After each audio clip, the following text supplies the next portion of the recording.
Help me, Trash Compactor listeners. You're my only hope. Hi, this is Roane, and we really can use your help. Want a chance to hear our next podcast segments before anyone else? Enjoy typing? Then we want you, yes, you, to volunteer to help us transcribe our episode each month.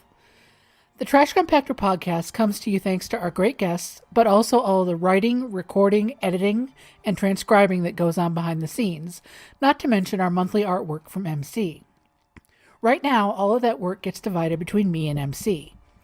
We've gotten great feedback from people who find the transcription really helpful, and we want to be able to continue to provide it on time with each episode. If you're interested in helping out or want more information on what's involved, drop us an email at thetrashcompactorpodcast@gmail.com or send us a message on Tumblr, trashcompactorpodcast.tumblr.com. No experience necessary, and we'll point you towards some useful tools that you can use for free. We hope to hear from you. Into the garbage chute, fly boy! This is a rebellion, isn't it?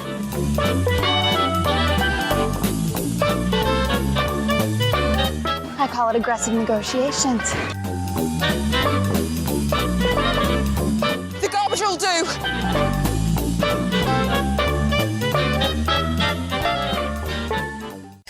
Hi, welcome to episode 7 of the Trash Compactor podcast, our podcast on all things Star Wars from the female perspective.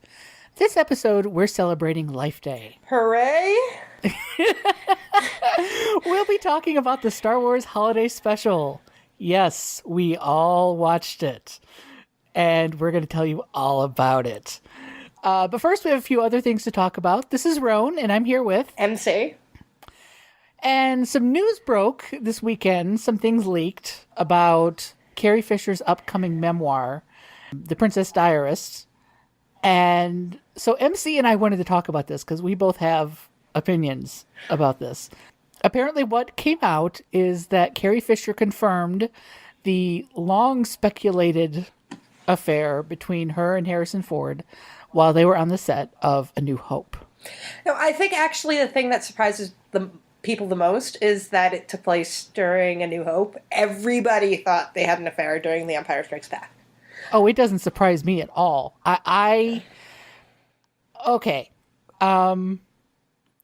So I've definitely followed more like behind the scenes gossip from A New Hope than I have from the other movies.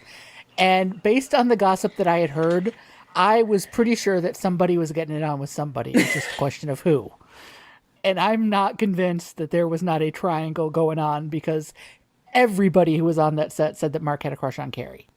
But apparently Harrison and Carrie were a little more discreet than that or something. Or people just didn't talk. Well, although not entirely discreet, because I did read an excerpt from it when it said that Mark basically caught them once. He had come to No. Don't tell me, because I swear to God, I am not going to write RPS fic because this whole thing is weird. And if you tell me that, I'm going to want to write RPS fic, and I'm just not going to. It was 11 in the morning. Jesus Christ. Okay, so here's the thing. One of the sources that broke this excerpt, which I guess the excerpt is maybe in People magazine, which I haven't seen the whole thing, but one of the sources that broke this specifically made a point of mentioning that the first night they got together, Carrie was drunk and he seduced her. And that was my first exposure to this news. And I got to tell you, I was squicked the hell out. Understandably. I am going to reserve judgment on everything until I actually read Carrie's, the full story of everything.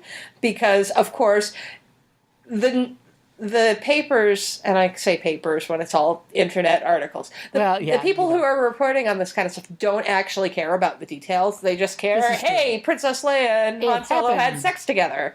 Yeah. But I figure if this is being written about, there will be quite a bit of detail given in The Princess Diarist, and I would like to hear it from Carrie before I jump to conclusions. Yeah, and I will preface any opinions expressed by this podcast are our own, and in fact, Carrie Fisher has been on Twitter about it a little bit, and has refuted some of the details that were given. Yes. I know one of the specific details was that Harrison Ford wasn't very good in bed. Yeah, and she ended up tweeting, "I would never talk about how someone was in any furniture, chair, bed, Yes. coffee table, or otherwise." Exactly. She also, apparently one of the headlines was that it was an intense affair, and her comment on Twitter was, "I was 19, everything was intense."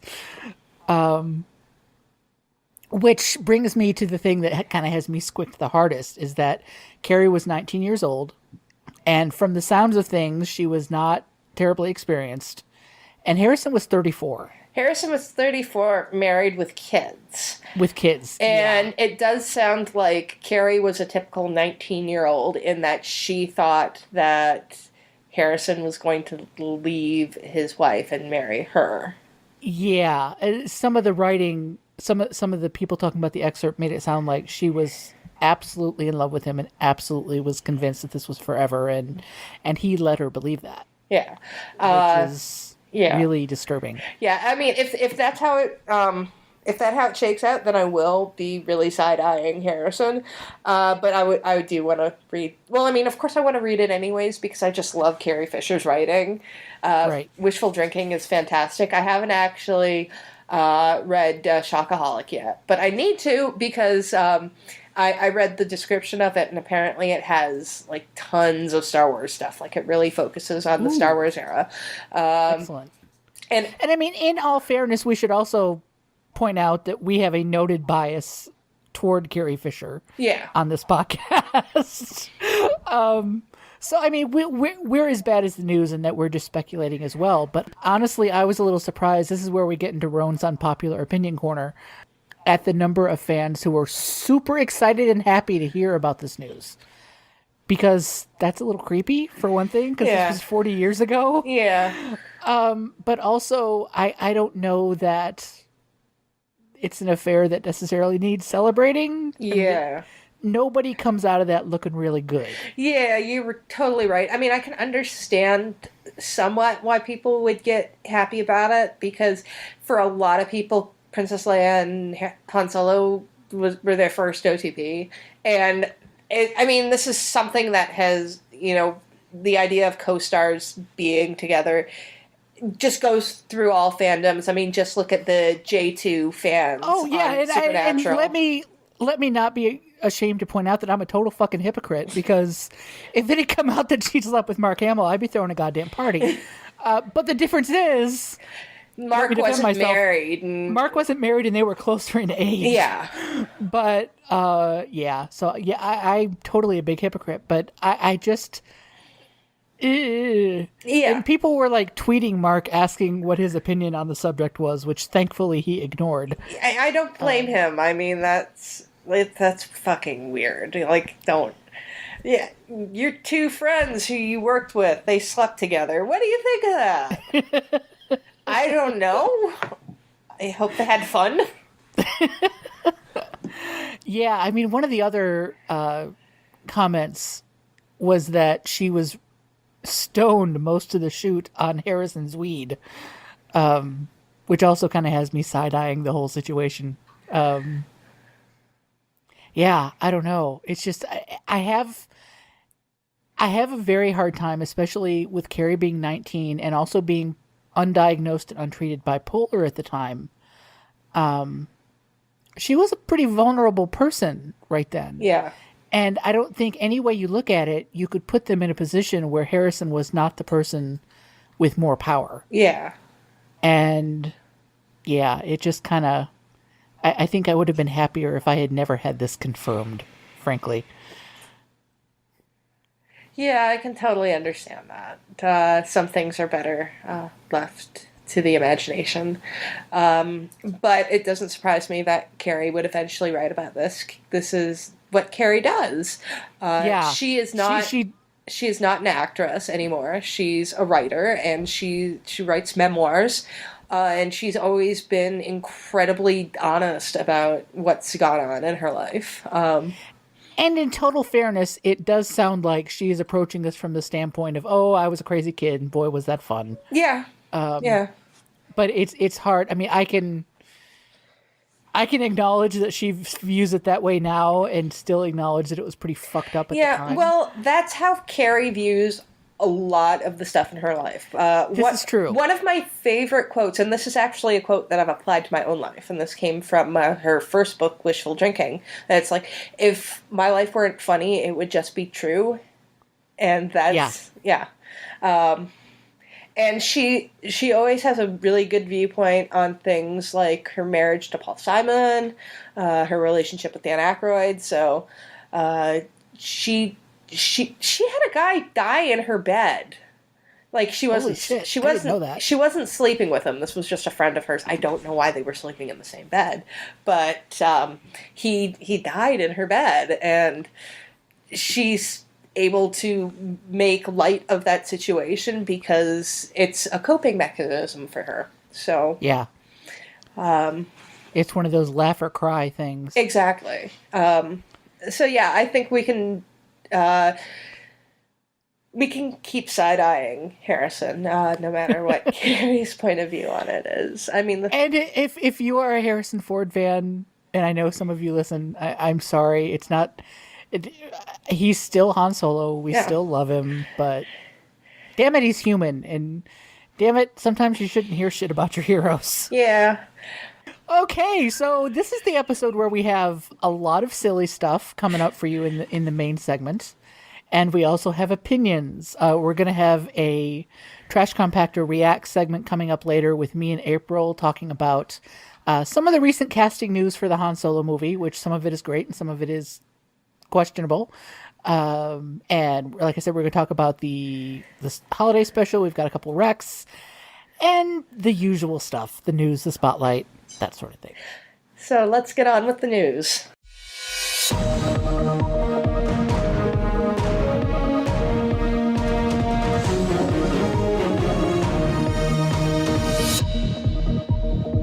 This is MC, and this is what's happening in the galaxy. On Friday, December 2nd, Disney and Lucasfilm showed 28 minutes of footage from Rogue One to the reporters. The scenes, which were non-consecutive, showed Jyn Erso as a child and set up her crew. Also seen were Mon Mothma and Bail Organa. The film will be premiering on December 10th, with worldwide release on December 16th.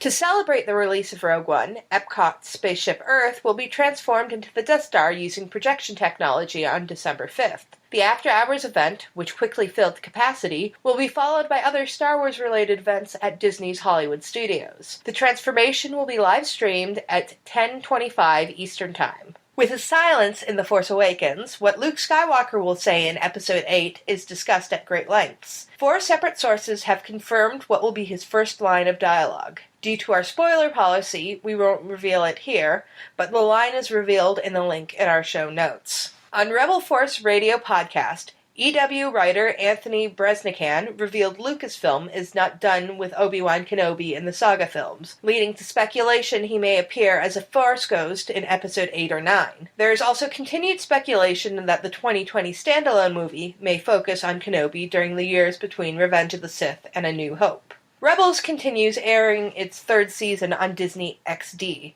Upcoming episode titles are Visions and Voices airing on December 10th, and the 2-part Ghosts of Geonosis on January 7th. Diego Luna appeared on Ellen to promote Rogue One. He spoke about how difficult it was having a December birthday because everyone was too occupied with Christmas. On behalf of the Trash Compactor podcast, happy birthday, Diego. On a sad note, Peter Sumner, who played Lieutenant Paul Treadum, the Imperial officer notable for wondering why TK-421 was not at his post, died at the age of 74 after a long illness. While he joked he would forever be remembered for Star Wars, he also appeared in Color Me Dead, Ned Kelly, The Chant of Jimmy Blacksmith, The Survivor, Bush Christmas, Spy Force, and Neighbours, amongst other movies and television shows in Australia. He embraced his place in pop culture, appearing at fan conventions and in the 1999 fan film The Dark Redemption. He is survived by his wife Linda and 3 children. On behalf of the Trash Compactor podcast, we say to Peter, the Force will be with you, always. Links to more information on the stories we've reported on can be found in the show notes. If you have any tips, email us at thetrashcompactorpodcast@gmail.com. For more news regarding the casting in the Han Solo movie, return to Roane and April with the Trash Compactor Reacts.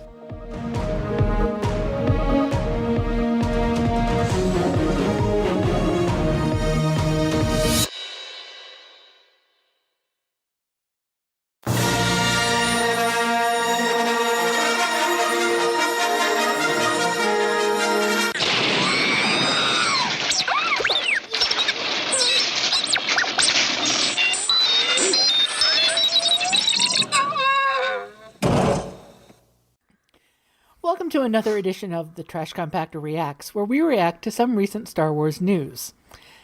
So, some news just broke about some casting for the upcoming Han Solo anthology movie, and it wasn't what a lot of us were expecting.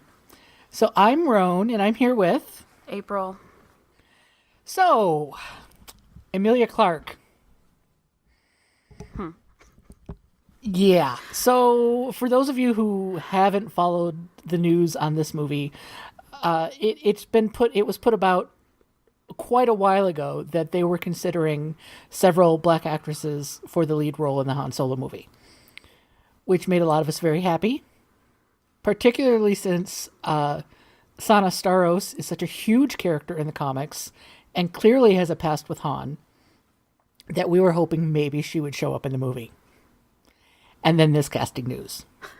Okay, so I know, like, if anybody is a fan of Emilia, I apologize, but I'm just like, it's the most bland, like, thing. It's like, it's rice pudding, but not, like, really good rice pudding with, like, lots of cinnamon and cardamom and stuff. It's just like, I'm sick to my stomach, and all I can handle is bland foods, and I'm gonna eat this rice pudding.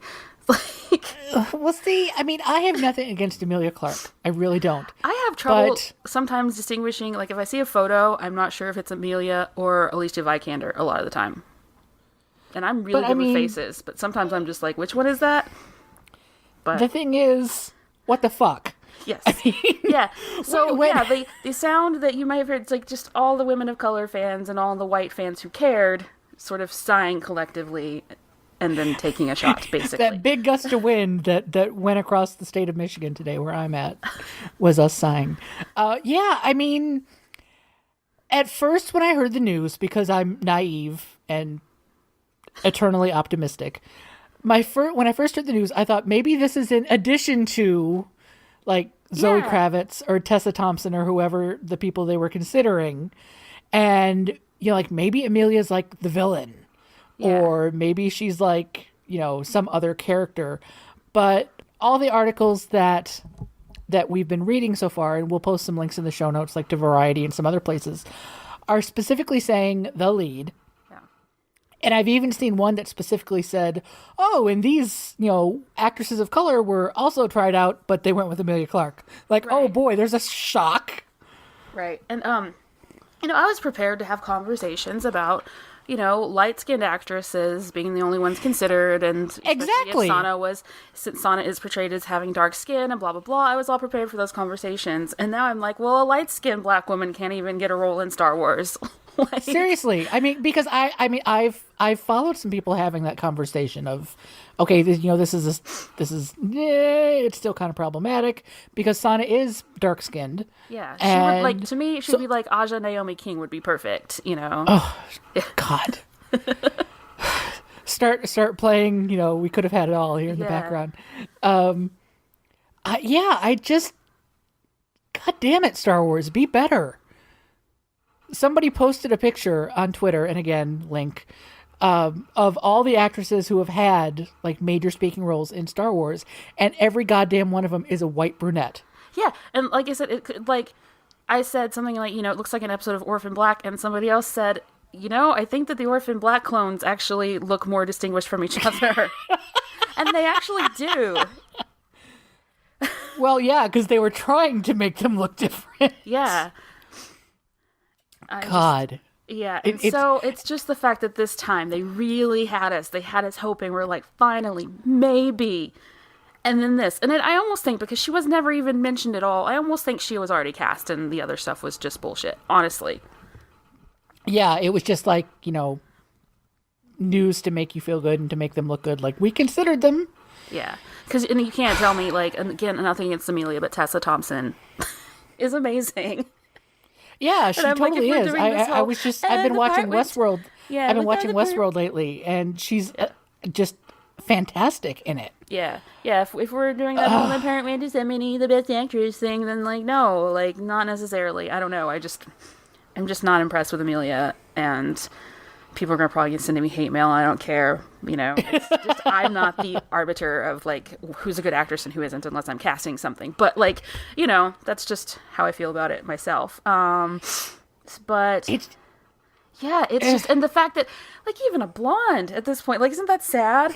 That if we got a blonde or a redhead, it would have at least been like, oh, she's white, but at least she's got Something red hair. different.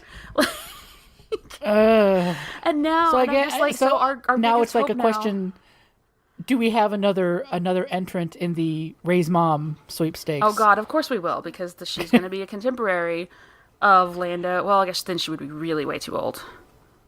Because yeah. I mean, because Jen's technically a little bit too old to be Ray's mom if she's the same age as Felicity Jones. But, like, what was I going to say? Yeah, so now it's like our hope is on, like, is Kelly Marie Tran going to actually have as large a role as they're hinting that she has? And is she going to be painted some random color? Right. Like, Or all is our she hope going to is be riding on herself? Kelly Marie Tran right now. God, yeah. I saw somebody saying, you know, like, hearing that about Kelly Marie Tran, please let her be human, please let her be a human. Yeah. And then we hear about Amelia, and they're like, please let her be an alien, please let her be an alien. Yeah. Oh, that would be great. Yeah. Yeah, I just. But yeah, and I keep thinking too, and I'm like, of course, she's gonna be the only one, because like also we can't have more than one. Female lead. Nope, can't have more than one female. Nope. So, you know, I'm just I'm so disappointed because I love Sana so goddamn much. I really wanted her to be in this movie, and it's perfect. And now I'm like, like, why wouldn't she? Like, if they make Amelia Sana, I will burn shit down. Oh yeah, no, I'm not going to see the movie. I was obviously always going to go see the movie, even though, you know, I wasn't excited about the casting. And then Donald Glover was cast, and I was way excited. And now I'm like, and if she's Sana, I will not go see it. Like, there's no way. Yeah, agreed. At agreed. all. I mean, because that's what the fuck is my response to this casting, honestly. Yeah. Yeah. Yeah. Do we have any other reactions? That's pretty much my reaction is what the It's fuck. just a big what the fuck. Like, honestly, I'm like, they have to know that this is a thing that people are tired of. Seriously. Her, I mean, do they not make read her blonde in the Tumblr? movie. Surely somebody in Lucasfilm reads Tumblr. Yeah. Come on. Yeah, but Pablo, they can't come on, they can't dude. make her blonde in the movie because of, you know, Khaleesi's all blonde and shit. So, Right. You know, it's like right now we're like, we have another brunette. This one has blue eyes. Yay. Hey, diversity. Speaking for blue-eyed brunettes, yay! Yay. Yeah, because I'm not fucking represented anywhere. Sure. Yeah. God damn it. Yeah. So yes, I think that maybe sums up our segment of God damn it, Lucasfilm, do better. Yep. Our next reacts will probably be a little more positive and excited because I think it's probably going to end up being Rogue One. But Yes. until then. Little is truly known about the wife of Chewbacca, aside from the fact Han Solo considered her an ideal woman, wanting to find a human woman with the same brains and silky hair. The legend of Mallatobuck is far more extensive. She met Chewbacca as a teenager. She was smitten by his flirtatious nature and a reckless jump he made between rarshire trees in an effort to show off. Their courtship was fraught with peril, with the pair captured by Trandoshan slavers, with Chewbacca rescuing them by tearing the arms off their captors. Chewbacca would then be rivaled for Mala's affections by the mad-claw Tojavuk. Chewbacca killed Tojavuk and received a death mark. It was later rescinded by Tojavuk's father, and Mala and Chewbacca married. Mala and Chewbacca had a son named Lumpa War Rump. But when Chewbacca was enslaved by Imperials and rescued by Han Solo, he had a life debt to protect the human. Mala was left on Kashyyyk to raise their son. Chewbacca would return home every 3 years to celebrate Life Day. Shortly after the Alliance won the rebellion, Mala was held hostage by slavers, who were being assisted by her own brother Varg turkey. She was rescued by her husband, Solo, and Lando Calrissian, and then she disowned her brother. Mala worried about Lumpy wanting to join the New Republic like his father. She briefly let him stay with the Solos on Coruscant, but when thieves broke in and took him captive, Mala decided he would be safer on Kashyyyk. When Chewbacca was killed, Mala agreed to let Lumpy assume his father's life debt. We celebrate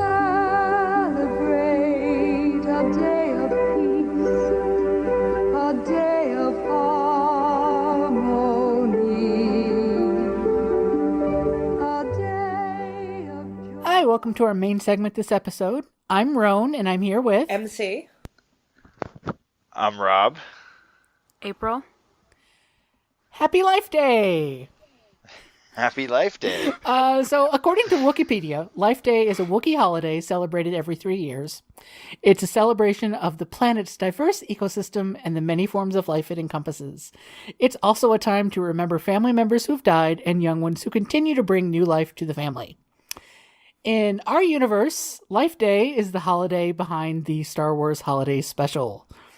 The holiday special aired just once on CBS on November 17th, 1978, and is notorious in the fandom for being difficult to get a hold of, but of course nowadays it's on YouTube. And it's also notorious for, frankly, being terrible. And we all watched it, and now we're going to talk about it, just for you. Well, I want to give a very special welcome to Rob, just because, Yes! you know, the holidays are a time for family, and Rob is my baby brother, so I wanted to have him on.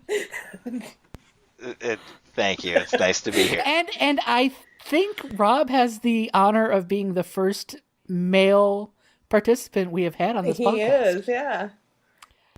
Well, thanks for having me. As I told my sister before, I'm not much of a man, so it's not too much of a stretch. So yeah, we broke. I don't think we can say we broke the glass ceiling. I'm not sure how we'd put that, but you know, we shattered it. So yeah, we all had a chance to watch the holiday special. I personally hadn't seen it before, so that actually was the first question I wanted to ask you guys. Had you seen it before? And if not, were you prepared? And if you had, why did you watch it again? Can anybody truly be prepared for the Star Wars Holiday Special? And I definitely was not. And again, if you watched it for like a multiple viewing, does it improve on multiple viewings? I actually think, having talked to you guys before we started, I think I was the only one who had actually seen the holiday special. I bought it, I think, in like 1999 at a store down in Toronto, which basically sold nothing but bootleg tapes. And this was... I was going to say it had to be a bootleg because they've never released it. And this was back in the days when everything was on VHS. So I bought a VHS copy of the Star Wars Holiday Special. And Robert probably watched it with me, but he blocked it out. Yeah, somehow I do not remember ever seeing this thing. But it's quite possible. I mean, the only reason I wanted to see it was because of the cartoon.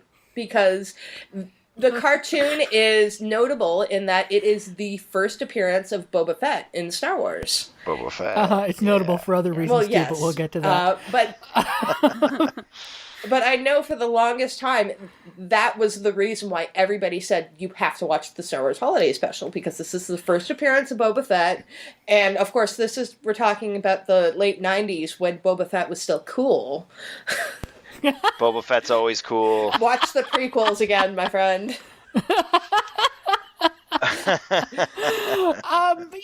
I hadn't actually seen it, and I was trying to figure out 1978, Christmas 1978, I was 6 years old, and I was a Star Wars fanatic, so I don't know how the hell I managed to miss seeing it, unless I just didn't know for some reason.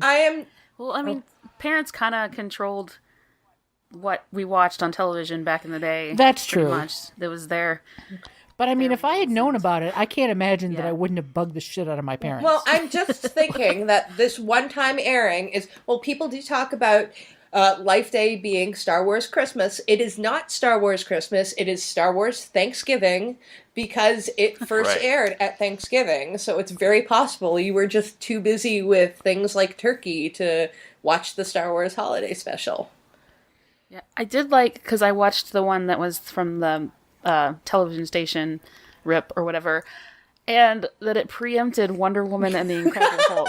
And I'm like, could you imagine, like, you're a fan of both of those shows, and you're like, well, I might as well watch this. I like Star Wars too. And then you're like, okay. So I mean, I have to say, I really wasn't prepared. I mean, I've been telling people on Tumblr that I was going to watch this, and I had a lot of people just going, "Don't do it. Don't watch it. Turn back before it's too late." And I had to watch it anyway. I hated you guys. While I was watching it. I was like, why did I agree to this? So I'd never seen it. Well, I'm very much a fan of good bad movies. Like one of my favorite things to watch whenever I just need something to watch that's soulless and crazy and terrible is Valley of the Dolls. So like that's my standard for good bad. And I wanted to just take a nap halfway through this. I lost the plot right around the cartoon. I was like, Robin I don't know what's MC going did on. take it. Whoa! I was gonna say there was a plot.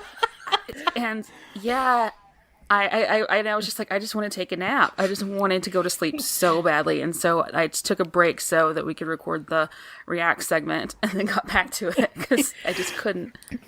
So MC, you're the only one who's seen it more than once. yeah, I had seen it more than once. And I Why? will also take the blame for all of you having to watch it because I think this episode was actually my idea. This episode was completely your idea. Yeah, just wait until people hear some of the episodes that I've come up with coming up later. Well, I think that the Star Wars Holiday Special, as horrible as it is, for a Star Wars fan, it is a rite of passage. You have to watch it. I don't know if you do. It's so awful. You can sit this one out. Yeah, I don't.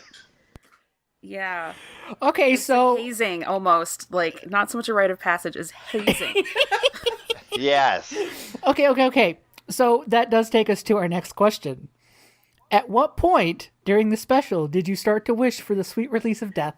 As soon as I saw... In other words, what is the worst moment of the special? I as soon as they showed Mark Hamill's picture, and I realized Oh my God. that Luke Skywalker was moonlighting as a CoverGirl model.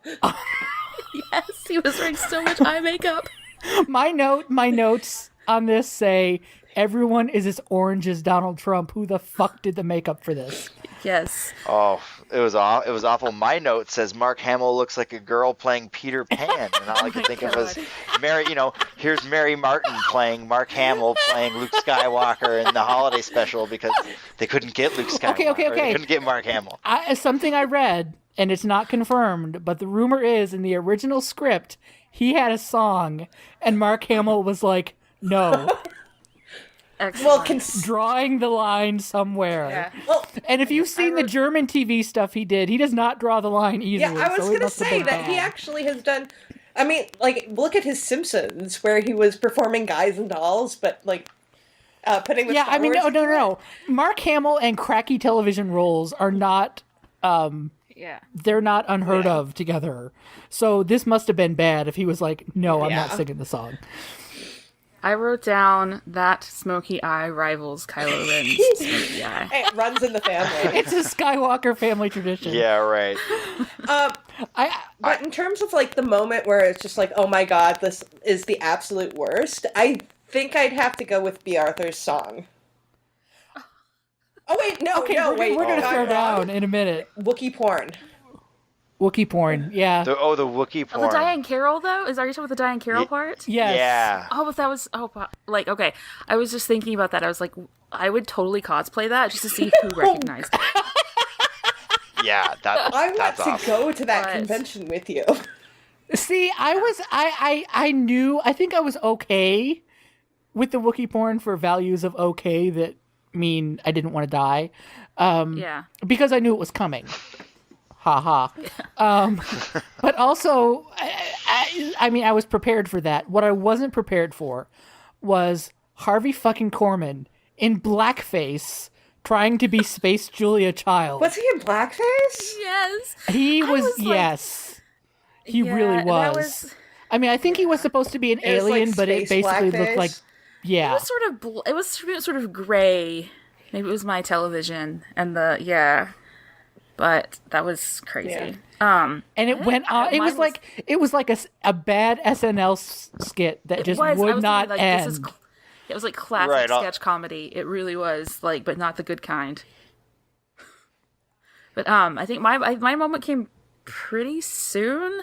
Was whenever I realized that they were going to have extended conversations in Shuriwook with no subtitles. Yeah.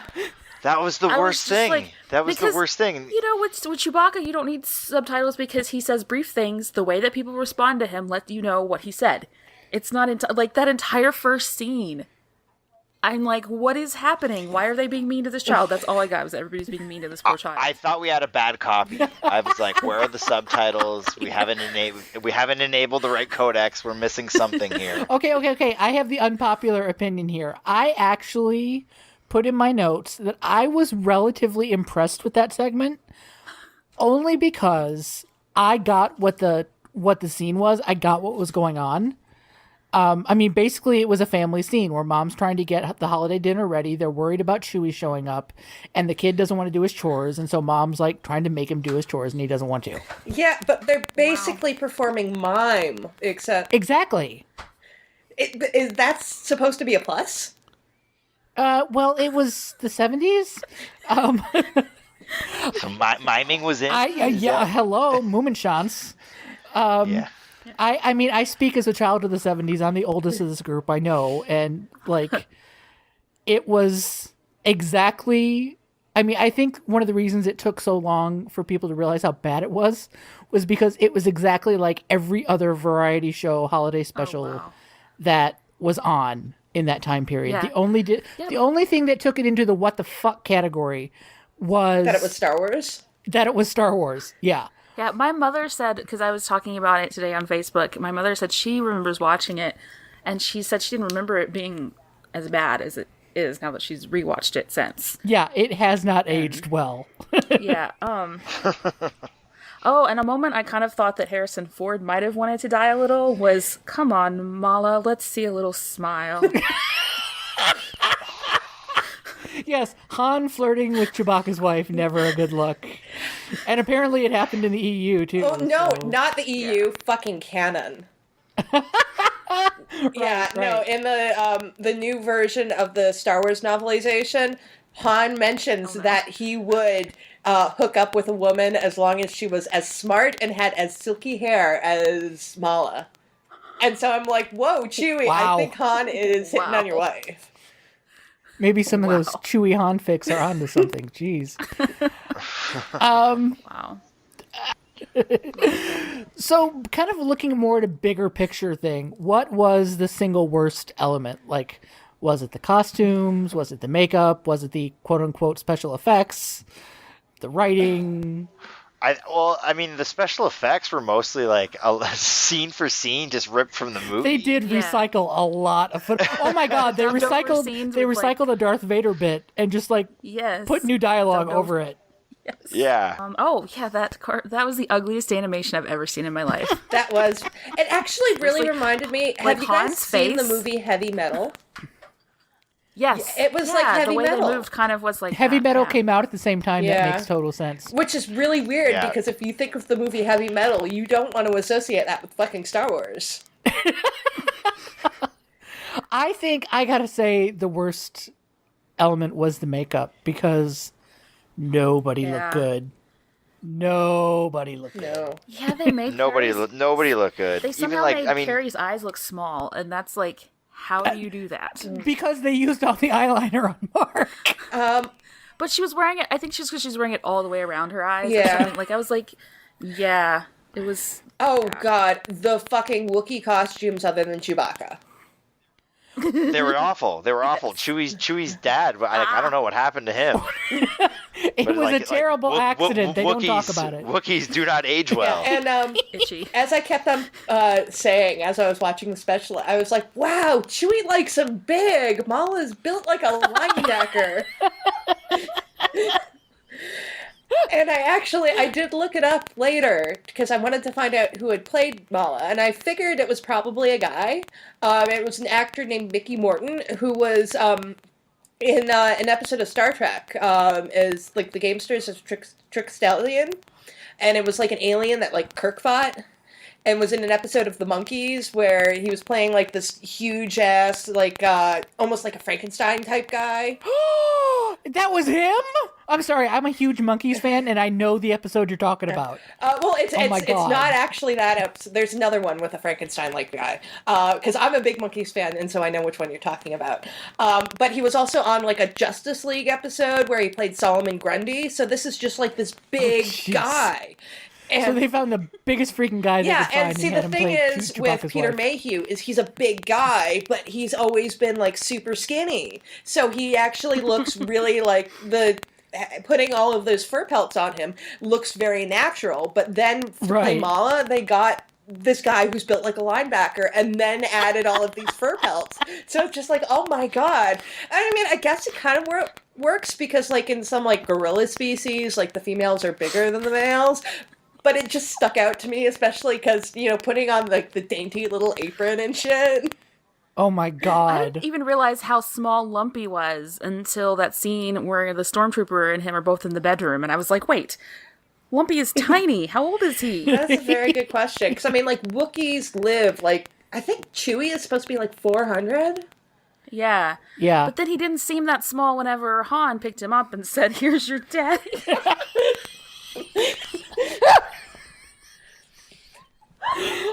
Oh my god. I think I wrote down on that, like, jumping to that, like, I was like, well, if you ever want a text ringtone of Harrison Ford saying, here's your daddy, there's where you find it. And then the other thing that I think really bothered me is just the lack of story. Because there was just absolutely no continuity. Because it's like, we gotta get Chewie home for Life Day. And then Han fucks off. But then all of the sudden, everybody is there to celebrate Life Day with Chewie. And like everybody, like Luke and Leia's gotta sing her fucking song. And it's like, where did they come from? The events of the cartoon, like, did they happen? Yes. Yeah. Okay. The cartoon. But Lumpy was watching it on Holo. He was watching a cartoon of one of his dad's previous adventures. So in this universe, it was canon that they were making kids shows out of what the rebels were doing, which makes no sense. That is one thing I did like, is just like, as bad as it was, seeing like glimpses of like galaxy far, far away pop culture. That actually, I mean, yeah, that was actually kind of fun. I mean, Jefferson freaking Starship did a song here, and it wasn't the worst number in the show. No, the worst number was, I think it's a draw between B. Arthur and Carrie Fisher. Okay, listen. Carrie Fisher for sure. That honey, took me way off. We're gonna be throwing down here in a minute because I enjoyed Carrie's singing. So on the bright end of things, what was the best part? And you have to find at least one good thing. At least one. And for me, this is why we're going to throw down MC. I thought B. Arthur's number was probably the best part of it. Yeah, that's what I was thinking too. When she said that, I was like, wait, that was kind of refreshing. I thought that whole sequence was actually really charming. Yeah. I thought it was incredibly inappropriate. Why? It's a holiday special, and then you got Grandpa watching. Oh no, that's Diane Carroll. B. Arthur, the one in the cantina. Oh, in the bar, in the cantina. Yes. Right. Sorry. Yeah. So that one was just drawn out like way too long. I can't even believe like that went on that long. I was surprised that she went into song after that long a sketch, but I did enjoy her song, and I liked the premise of the sketch quite a bit. Okay, fair enough. I will let you guys have that. Because I'm but the best, what is the, I mean, we're talking comparatively here, so we're not like, it doesn't have to be good. Yeah, it's a tough one. See, that's why I put this near the end. I knew. I liked seeing Kashyyyk. Yeah. This was the first time we saw Kashyyyk, and I mean, this was like the only time we saw Kashyyyk until Revenge of the Sith. Yeah. And give it up to them. They've never changed it. Yeah. Well, and I mean, the thing that amused me the most about it is that the houses on Kashyyyk look exactly like a 70s dream house. That is true. I was like, I think I saw, like... Were there macrame, like, plant, like, holders? I'm like, dead plant certain. holders? I am I'm dead sure, certain there were, yeah, because everything and, like, else hanging was swings, perfect.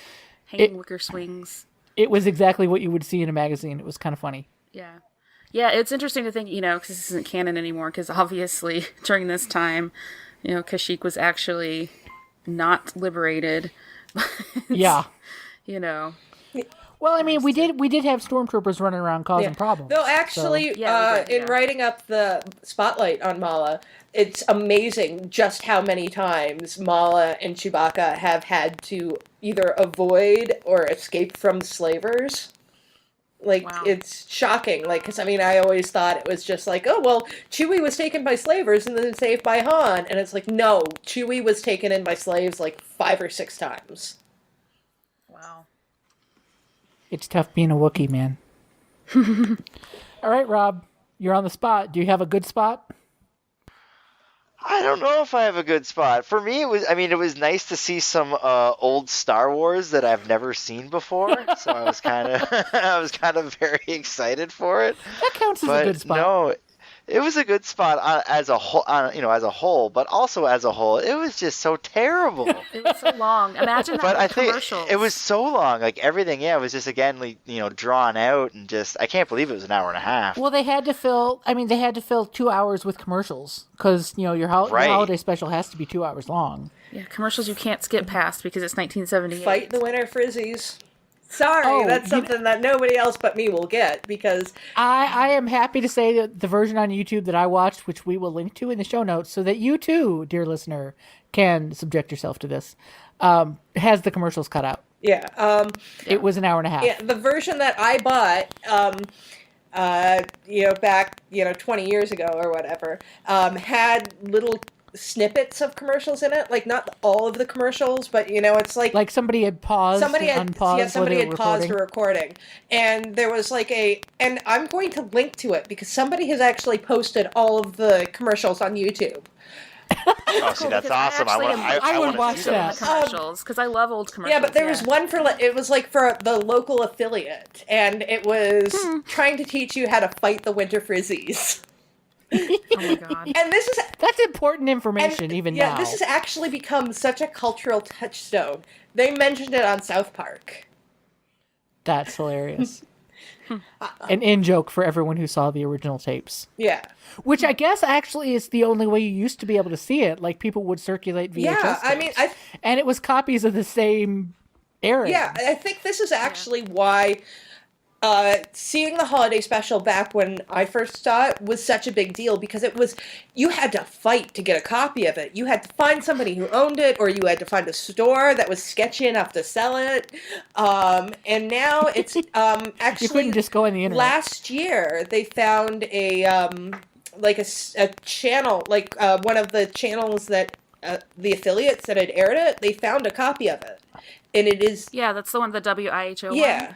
Yeah, that's the one I watched. Yeah, it is now up on YouTube, commercial free. You can watch the entire thing, and it's, for the time, it's a good quality version.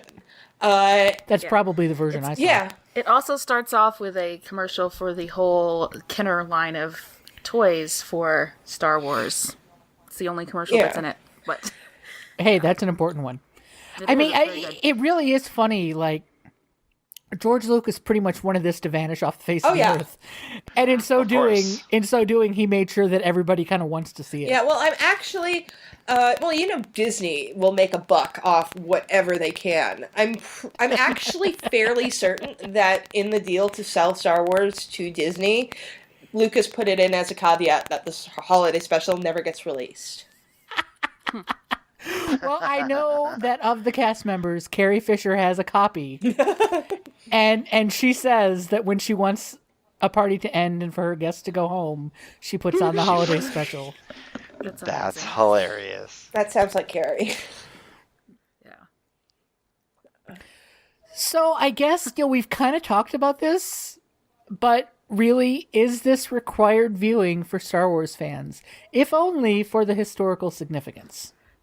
I think you can skip it. Unless you're watching it with friends. It might be bearable watching it with friends. I don't know. Can we turn it into a drinking game Yes, somehow? of course. I'm sure someone has. It's actually we're going to look on the internet to see if there is a Star Wars Holiday Special drinking game, and we will link to it in the show notes should it exist. I'm going to look it up right now. Why was the child named Lumpy? I think I had that note. Why was this poor child named Lumpy? That was a shortened version of his real name. Okay. What's his real name? His real name is, I think it's Lumpflower. I really need to learn how to say it because I need to read it in the spotlight. Let's see. I'm looking on Wikipedia. Wikipedia is the best. Yeah, shout out to Wikipedia. Okay, I found the drinking game. Excellent. We'll have to link to that then. I kind of wish I had it. Okay, actually, his full name is Lump, which I don't think is any better.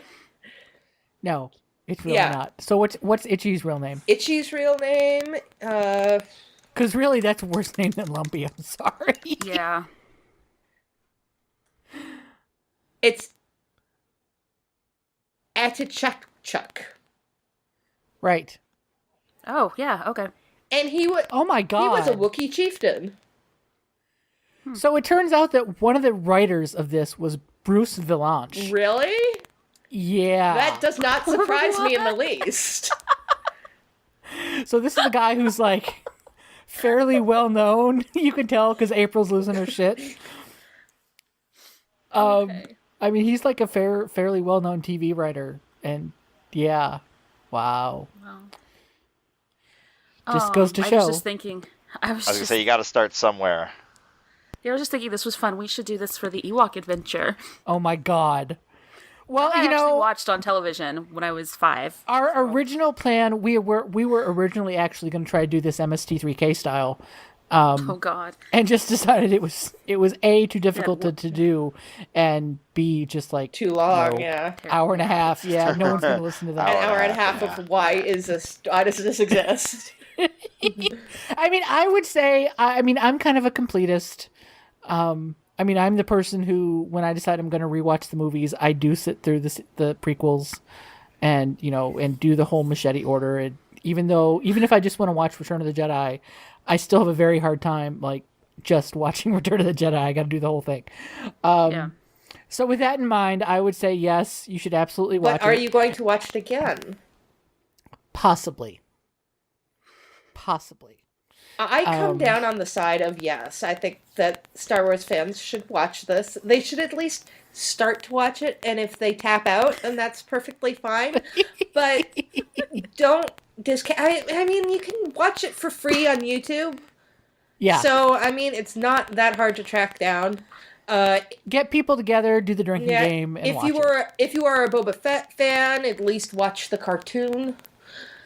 I mean, I feel like if you're of a certain age, like you saw Star Wars in the theater the first time around, you should watch it just for the nostalgia factor, because I was watching this going, holy shit, this is my childhood. I mean, not because I'd seen it, but just the feel of it is 1978. The crappy 70s variety show. Yeah, I mean, the aesthetic is 1978. The feel of it, the quality of it, it's just like, this is the shit we grew up watching.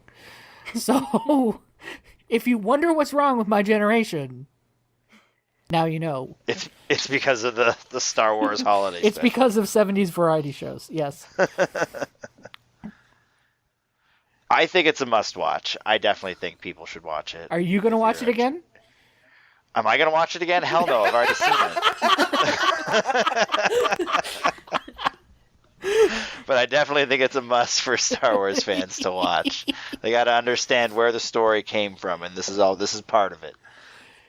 And if nothing else, you get to hear Carrie Fisher sing. And yeah, the song is terrible, but y'all heard a clip of it when we came into the episode. Bizarre. Because I mean, it's bizarre, but she's got a nice voice. But it's like the Star Wars theme song set Yeah, she's singing over the Star Wars theme. It's... Well, come on. The Star Trek theme had words, so, you know. Yeah, Star the Wars... only reason that happened is because Gene Roddenberry wanted to get paid every time it was played.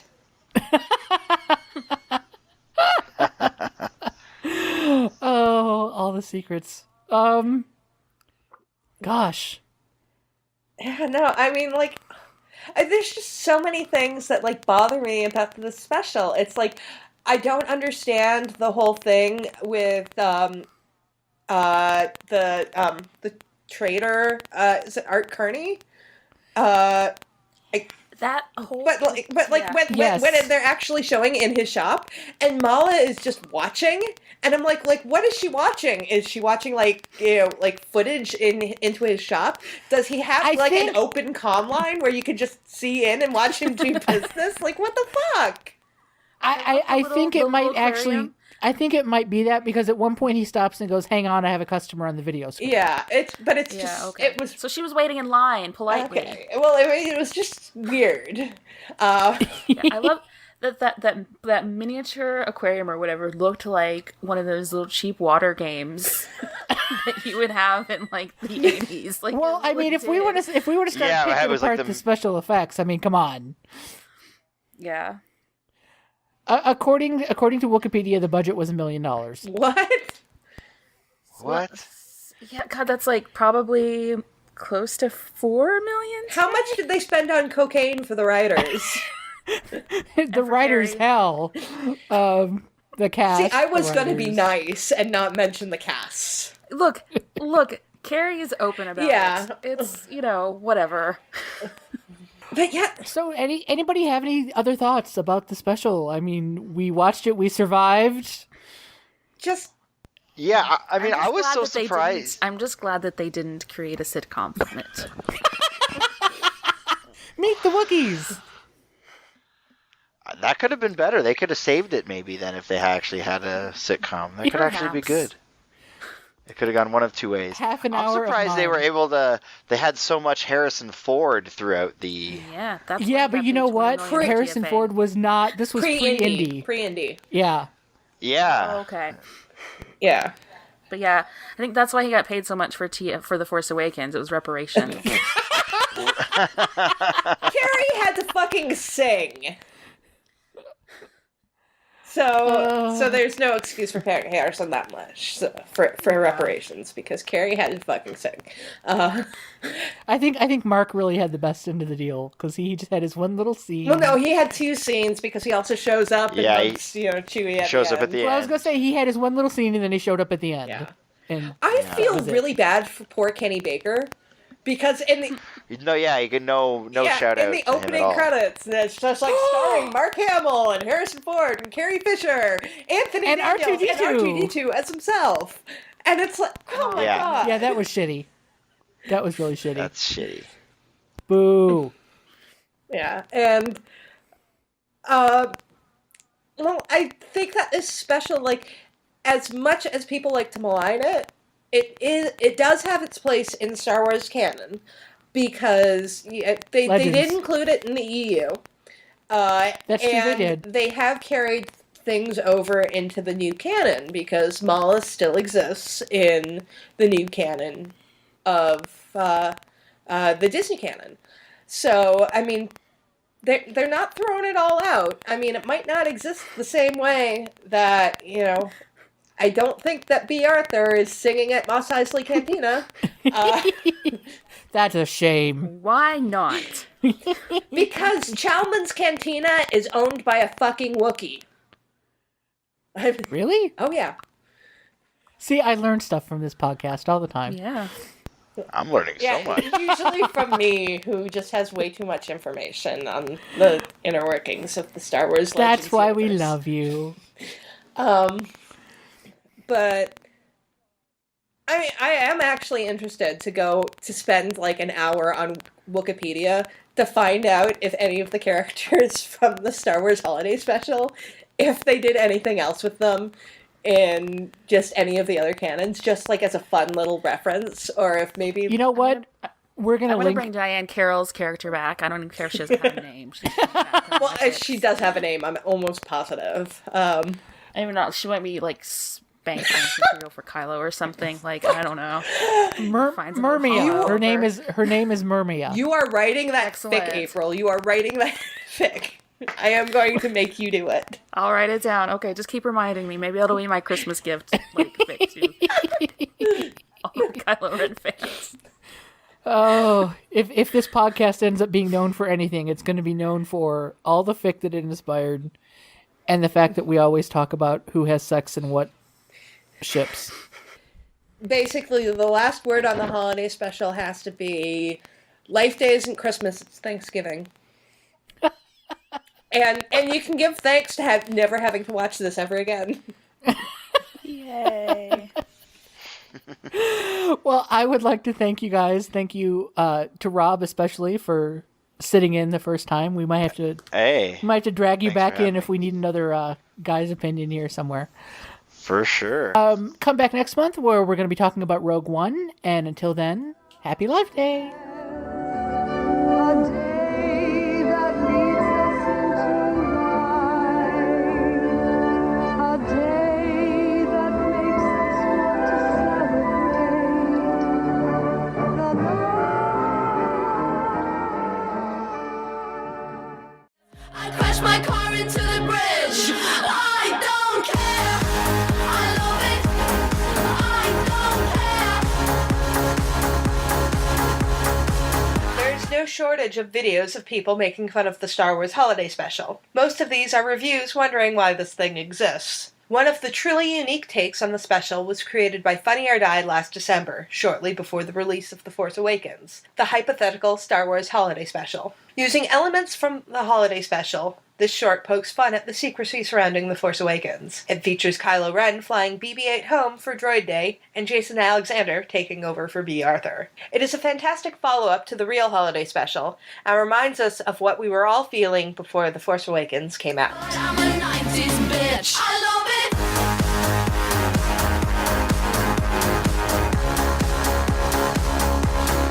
I love it.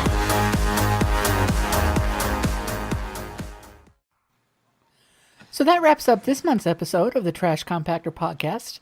We hope you enjoyed our look at Life Day and the Star Wars Holiday Special. In case you missed it, we certainly had a good time talking about it. Yeah. If not so much a good time watching it. Again, sorry, April. But yeah, no, thanks to April and to Rob, our special guest this month. We enjoyed having you both as always, and it was actually, I thought, pretty hilarious. Yeah.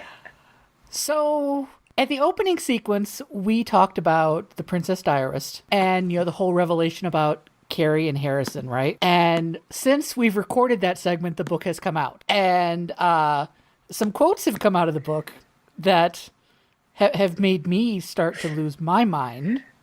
Quotes that everybody knew that would make you lose your mind, because I think you were tagged by several people. I was actually, a friend of mine, Geeky Angie on Tumblr, hi Geeky Angie, is apparently reading the book. And she got to this point and instantly jumped on Tumblr and sent me a message saying, holy shit, let me tell you what Carrie said.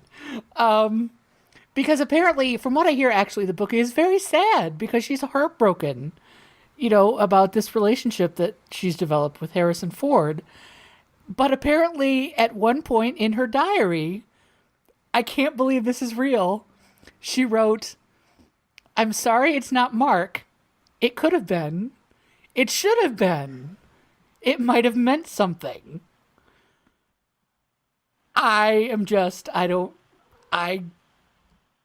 know I shouldn't care about this 40 years down the road, but holy shit! Geeky Angie's response was, I can only imagine how much Luke and Leia porn fodder that you would have gotten out of her writing a book about her 3-month affair with Mark Hamill. I was like, oh, don't encourage me. I don't need the encouragement. You definitely do not need encouragement. But hopefully people are reading the book and enjoying it. I've heard that it is very good, but it is pretty heartbreaking. Well, I'm sure for someone like Carrie, this kind of stuff is cathartic.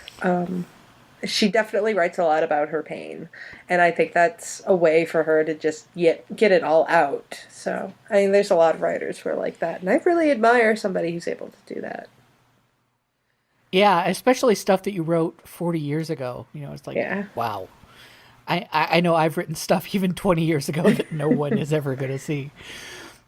So, next month, Wait, what's happening then?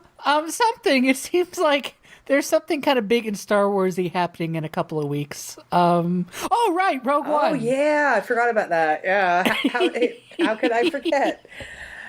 No, it's actually very strange that there's another Star Wars movie coming out because I'm not used to it happening so fast. I know, we just had one. No, and next year there's going to Yeah. be episode 8. Yeah, it's going to be like this until the day we die. There's going to be Star Wars every year. That's awesome. I'm in favor of that.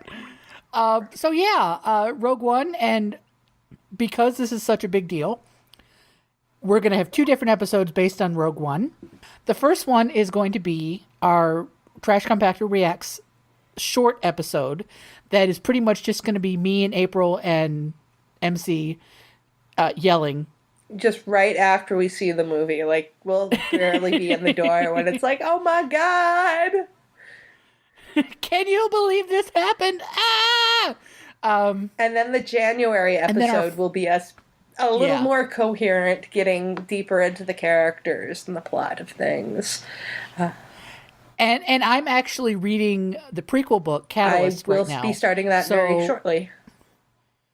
So hopefully that'll give us some extra background. So far, I'm about 2/3 of the way through, and oh my god, there's so much stuff. There's so much stuff. I really did not want to get on the ship Galen Erso and Orson Krennic train, but I kind of foresee that being one of the big ships, and it will be for a lot of reasons that I'm sure we will talk about in Yeah. the full episode. But the book is not helping.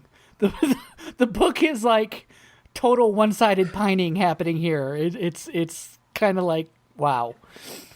But yes, so that's look next forward month. to lots of Rogue One talk. Unfortunately, we do not have any letters this month, and that makes us sad. But if you do feel like writing us at any time, you can hit us up on Tumblr at trashcompactorpodcast.tumblr.com, on Twitter at swtrashpodcast, our website at trashcompactorpodcast.com, or email at thetrashcompactorpodcast@gmail.com. Thanks, and hopefully please email us. Our inbox is so empty. You have to ask us embarrassing questions so that we can talk about them in this segment. There are many more ships, many more vehicles we can talk about having sex. All right, so we'll talk to you after we've all seen Rogue One. See you on the other side, guys.